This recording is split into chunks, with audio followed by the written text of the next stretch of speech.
नमस्कार, this is Mohit Rajput and you are watching RKD education. Now ये बात काफ़ी कंसर्निंग है कि हम खुश हैं, लेकिन अमेरिका हमारे साथ खेल खेल गया।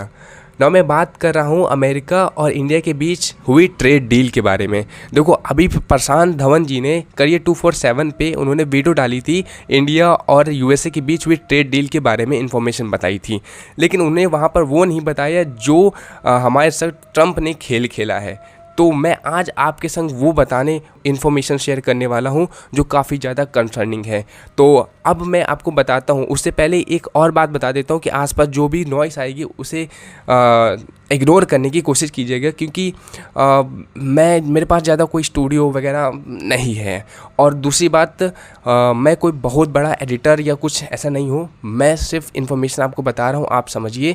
और ज़्यादा एडिटिंग में नहीं कर पाया, इसके लिए पहले से ही sorry, because I am not a editor bro. देखो, अब टॉपिक पे वापस आते हैं। अभी जो डील हुई है उसी के बीच में ट्रंप ने एक और काम किया है। वो कह सकते हैं हमारे लिए अच्छा है, वो अच्छा है या नहीं अच्छा है वो तो बाद में समझेंगे। अभी ये समझो 50% से 18% तक टैरिफ लिया है। तो ये टैरिफ घटाने का मकसद क्या था, अभी समझते हैं। देखो, 18% पे आ जाना, ये बात तो हमें डाइजेस्ट नहीं होती, क्योंकि अमेरिका जब तक हमारे एग्रीकल्चर या और डेयरी मार्केट्स का एक्सेस नहीं ले लेता तब तक ये तो करने वाला नहीं था। लेकिन अब ये कैसे कर दिया समझ नहीं आ रहा, तो अब समझते हैं। तो अभी एक एग्रीमेंट जो हुआ है डील का, उसी के टर्म्स में लिखे हुए हैं कुछ प्रोडक्ट्स। सबसे पहले एग्रीकल्चर का लिखा है, जिसमें पहला है प्रोडक्ट, वो है ड्राइड डिस्टिलर ग्रेन्स DDG।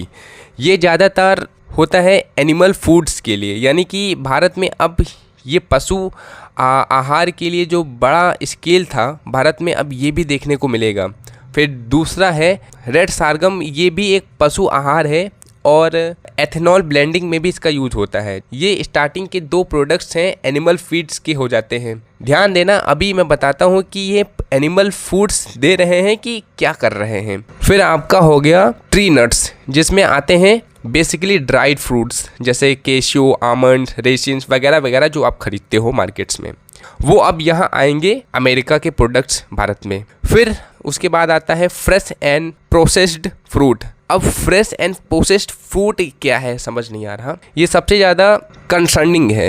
ये सबसे ज़्यादा कंसर्निंग इसलिए है क्योंकि इसमें फ्रूट्स आए हैं और फ्रेश अभी इसमें ये भी कंफर्म नहीं किया गया है कि कौन से फ्रूट्स इसमें इंक्लूडेड हैं। बस इतना बताया गया, फ्रेश एंड प्रोसेस्ड फूड। यहाँ पर काफ़ी चीज़ें, जैसे कीवी हो जाता है फ्रूट्स में, है ना, और एप्पल्स हो जाते हैं। मतलब USA के जो फल जैसे सेब है और वेरियस फल हैं, वो अब इंडिया में भी काफ़ी ज़्यादा तादाद में देखने को मिलेंगे। और जो प्रोसेस्ड फ्रूट, मतलब जो कैंस में आते हैं, जिन्हें लंबे समय तक रखा जाता है। फिर उसके बाद, और ये सभी कंफर्म नहीं है कि कौन कौन से फ्रूट्स आएंगे। फिर सोयाबीन ऑयल, फिर वाइन एंड स्पिरिट्स। अब देखो, यहाँ पर और एडिशनल प्रोडक्ट्स भी ऐड हैं। देखो, बेसिकली आप समझ रहे हो कि एग्रीकल्चर का एक्सेस मिला है पर कोर एक्सेस नहीं मिला, लेकिन अभी उन पे भी बात करते हैं। जिन प्रोडक्ट्स पर USA को एक्सेस नहीं मिला, उससे पहले समझो एग्रीकल्चर में फुल नहीं, लेकिन USA ने एक स्ट्रॉन्ग कदम रखा है। रही बात डेयरी प्रोडक्ट्स की, तो जहाँ तक उसमें भी पैर जमा लेगा। एंड नाउ कंसर्निंग की बात ये है सोयाबीन ऑयल। सोयाबीन से बनता है सोयाबीन ऑयल, जो रिफाइंड ऑयल जिसे कहते हैं।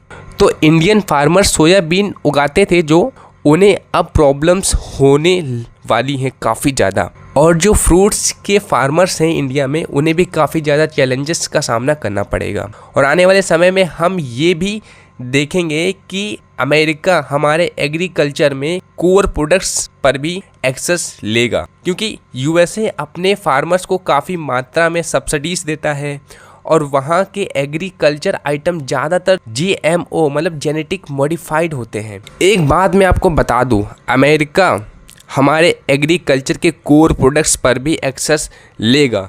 USA अपने फार्मर्स को काफ़ी ज़्यादा मात्रा में सब्सिडीज़ देता है और वहाँ के फार्मर्स काफ़ी ज़्यादा खुश हैं और काफ़ी ज़्यादा प्रोडक्शन करते हैं। और वहाँ के एग्रीकल्चर आइटम ज़्यादातर GMO यानी कि जेनेटिक मॉडिफाइड्स होते हैं। तो जो भी ये जेनेटिक मॉडिफाइड फसलें हैं अमेरिका में होती हैं, हमारे भारत में भी ये जेनेटिक मॉडिफाइड फसलें हैं, लेकिन सिर्फ BT कॉटन तक ही सीमित हैं। लेकिन अमेरिका में हर सब्जी फल लगभग जेनेटिक मॉडिफाइड होते हैं। और ये बात काफ़ी ज़्यादा ध्यान देने वाली है कि हमारे भारत में ऐसी सब्जियों को, जेनेटिक मॉडिफाइड प्रोडक्ट्स को कंज्यूम करने की कैपेबल अभी नहीं हुए हैं। ऐसे जेनेटिक मॉडिफाइड फल सब्जी, ये जो भी प्रोडक्ट्स हैं उनको खाने के लिए तैयार नहीं हैं। ऐसे प्रोडक्ट्स क्या क्या कॉज करते हैं वो मैं आपको बताता हूँ। ये एलर्जी, कैंसर, एंटीबायोटिक रेजिस्टेंस यानी कि प्रतिरोध क्षमता कम हो जाएगी बीमारियों से बचने की, और इसके अलावा लीवर और अन्य रोग होते हैं। तो आप समझ पा रहे हो इनसे काफ़ी ज़्यादा नुकसान ये होते हैं।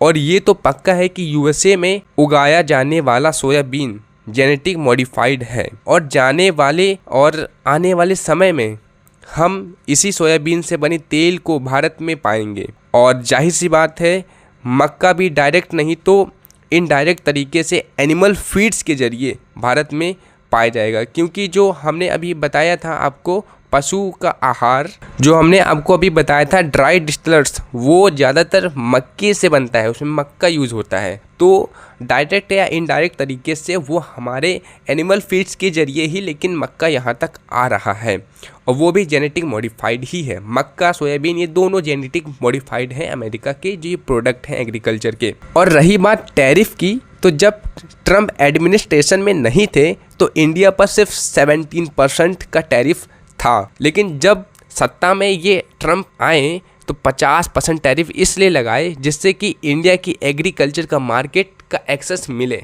और जब इससे बात नहीं बनी, क्योंकि we also know India well perform कर रहा था 50% टैरिफ के बावजूद, लेकिन अब टैरिफ घटे हैं क्योंकि डील करनी थी ना। इंडिया के एग्रीकल्चर मार्केट का फुल एक्सेस नहीं तो थोड़ा ही सही, क्योंकि ट्रम्प अच्छे से जानते हैं something is better than nothing. लेकिन यूएसए को ट्रम्प के ही एडमिनिस्ट्रेशन में क्यों इंडिया के एग्रीकल्चर मार्केट का एक्सेस चाहिए? ऐसा जो बाइडेन और बराक ओबामा ने क्यों नहीं किया कि 50% टैरिफ लगा करके इंडिया से जबरदस्ती एग्रीकल्चर मार्केट्स का एक्सेस लिया जाए? ऐसा उन्होंने क्यों नहीं किया? देखो, अभी अगर ट्रम्प की बात करें तो ट्रम्प जानते हैं कि हमारा ज़्यादातर वोटर बेस फार्मर्स से है, उनका फ़ायदा कराऊंगा तभी तो आगे जीतूंगा। और क्योंकि इंडिया का एग्रीकल्चर मार्केट बहुत बड़ा है, इसी वजह से ट्रम्प पगलाया हुआ है इसके पीछे। तो अब मैं शायद गलत नहीं होऊंगा कि आने वाले समय में ट्रम्प इंडिया की एग्रीकल्चर मार्केट में दूसरा कदम भी रख देगा, और यूँ कहें कि उसे जो एक्सेस चाहिए वो मिले। That's solve. This is core information of this video. Trump ने एक मास्टरमाइंड गेम खेला है। नाउ आज की वीडियो यहीं पर समाप्त होती है। जय हिंद, जय भारत। मे गॉड्स ब्लेसिंग्स विथ यू।